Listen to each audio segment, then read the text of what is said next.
Желтый, подожди чуть-чуть, а зеленый можно в путь.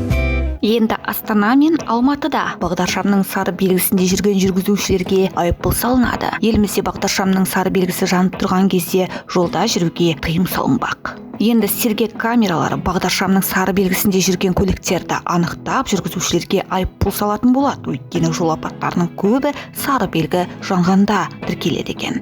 Әзірге тыйым елдің екі ірі қаласы Астана мен Алматыда қолға алынды. Бағдаршамның сары белгісі қозғалысқа тыйым салады, ал жыпылықтаған жасыл белгі енді тыйым салу белгісінің іске қосылатынын ескертеді. Мұндай заң бұзушылықтар камераға жазылып, көлік иесіне автоматты түрде айыппұл салынып отырады, деді Астана полиция департаменті. Еліміздің 3-ші мегаполисі Шымкентте әзірге мұндай тәртіп жоқ. Бірақ полицейлер сәуір, мамыр айларында шымкенттік жүргізушілерге де осы үшін айыппұл салынатынын жеткізді. Енді бағдаршамның сары түсінен өткендерге 36.920 теңге айыппұл салынады. Ал бір жыл ішінде осы заң бұзушылықты қайталаса, айыппұл сомасы 3 есе өсіп 110.760 теңге болады. Бұл жаңашылдыққа тұрғындардың көзқарасы әртүрлі. Бірі мұны орынсыз деп есептесе, енді бірі дұрыс деп бағалады. Бұл қажет емес. Қалада қазірдің өзінде кептелістер бар. Кейде көше қиылысында кептелісте қалсаңыз, бағдаршамның сары белгісінде бұрылуға тура келеді, дейді